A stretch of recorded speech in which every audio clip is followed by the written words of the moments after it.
જય શ્રી કૃષ્ણ. કેમ છો ફ્રેન્ડ્સ? આજે બની રહ્યું છે મિક્સ કઠોળ. અહીંયા મેં સૂકા કઠોળ જ લીધેલા છે. તમારી ચોઈસ પ્રમાણે લઈ શકો છો. અને એને મેં 4 કલાક માટે પલાળી દીધા હતા. હવે જે 4 કલાક પછી એને 2 પાણી સારી રીતે ધોઈ અને આપણે કુકરમાં 4 વિસલ વગાડી લઈશું. અને ત્યાર સુધીમાં આપણે પ્યુરી બનાવી લઈશું. અહીંયા મેં ડુંગળી, લસણ અને મરચાં તથા 2 નંગ મોટા ટામેટાં લઈ અને એને પણ સારી રીતે પેસ્ટ કરી લીધી છે.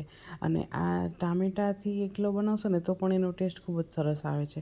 જો તમે લસણ ડુંગળી ના ખાતા તો સ્કીપ કરી શકો છો. હવે એક કઢાઈમાં આપણે તેલ મૂકી એમાં રઈ એડ કરી દઈશું. અને રઈ તો તળે ને એટલે એમાં હિંગનું પ્રમાણ આમાં થોડું આગળ રાખજો તો તમને ગેસ થવાના ને જે પાચન થવું જોઈએ ને પ્રોપર એ થઈ જશે. અને આરામથી આ શાક પચી જાય છે. 4 કલાક પલાળ્યા પછી બાફો છો ને તો ખૂબ જ સરસ રીતે થઈ જાય છે.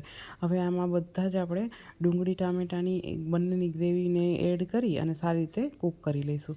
ડુંગળીની પહેલાં ગ્રેવી એડ કરી અને તેલ છૂટે ને ત્યાં સુધી એને પકાવી લઈશું. અને એ પાકી જાય ને ત્યારબાદ આપણે એમાં ટામેટાની ગ્રેવી એડ કરી દઈશું.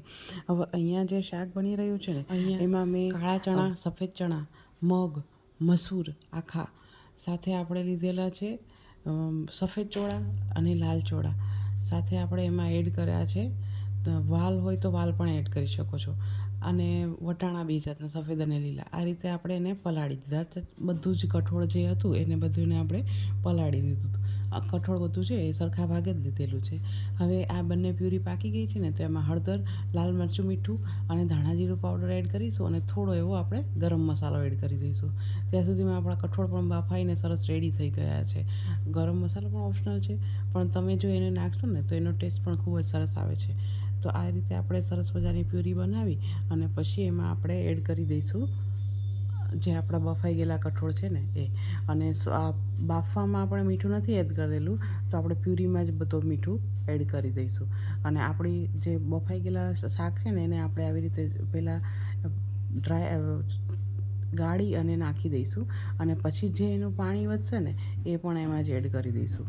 અને તમને જરૂર પ્રમાણે એમાં પાણી એડ કરી અને તમારી કન્સિસ્ટન્સી બની ગઈ છે ને એને આપણે લગભગ 10 મિનિટ જેવું ધીમા ગેસે થવા દઈશું.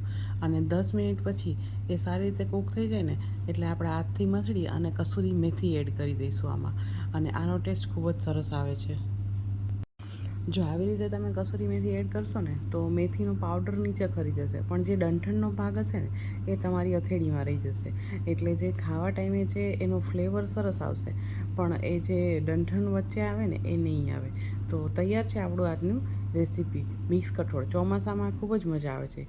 કેવી લાગી આજની મારી રેસીપી જરૂરથી જણાવજો. Thank you so much.